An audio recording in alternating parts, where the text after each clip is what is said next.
tumebaki na mabasi 30.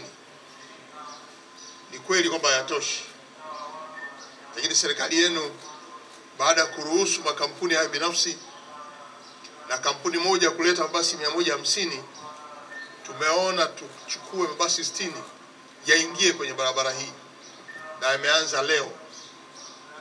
Na kwa kuanza leo ilikuwa lazima tukamilishe mifumo ya gesi, kwa sababu mabasi haya yote yanatumia gesi, na mabasi yanayokuja yote yatakuwa yanatumia gesi au umeme.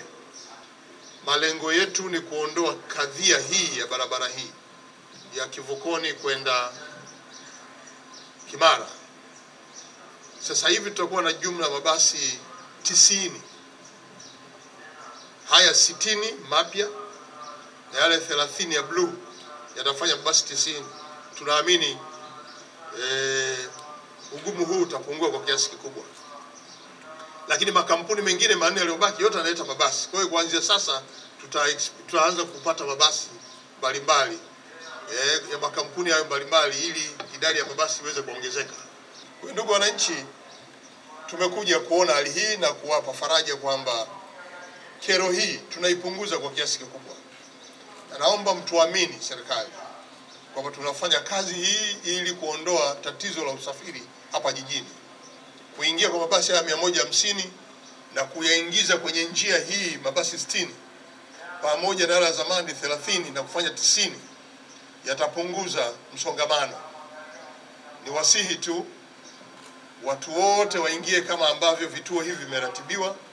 Ingia kwenye geti, lipia, kaa huko, basi litaukuta, unaingia kwa utaratibu. Haya leo jitokeza haya, tuamini kuwa sasa yamekwisha. Na kuanzia leo, kama tulivyoanza vizuri kuanzia asubuhi, isimamiwe.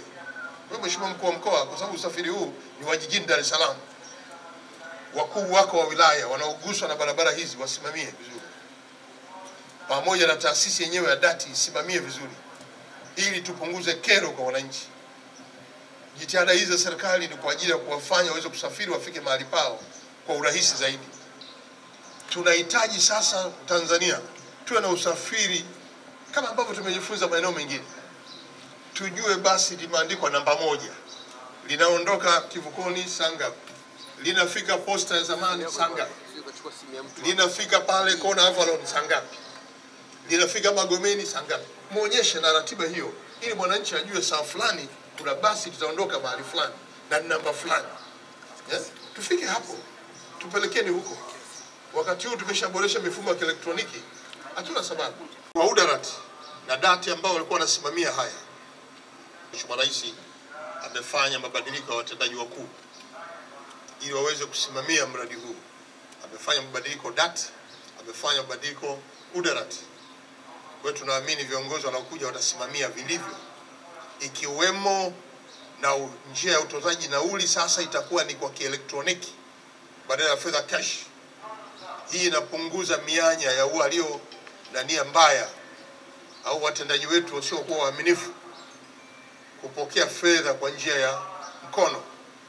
Tulishakuja mwaka 2022 tukaagiza kutokuwa na kutekeleza kwa haraka. Kwa baada ya mabadiliko haya tunaamini anaingia atasimamia hilo. 1, hizi sekta binafsi zisipate hasara. Lakini 2, sio lazima abiria wao wanatembea na cash, fedha cash. Watatumia kadi zao. Na tumeshaagiza kadi zipatikane kwa wingi. Kadi ziuzwe kwa watu wananchi tena kwa bei ya kawaida, ili aweze kuweka fedha kufanyia shughuli zake. Lakini tulishaagiza kadi hizi zisiwe za mabasi peke yake. Zitumike kwenye mabasi, zitumike uwanja wa mpira, zitumike Azam ambao pia wameshaanza kutambulisha usafiri wa ulipiaji huo, zitumike SGR, zitumike pale kituo cha mabasi cha Magufuli, zitumike pia hata kwenye maduka makubwa. Kwa mtu ana kadi moja lakini anaweza kujaza fedha, anafanya manunuzi kokote.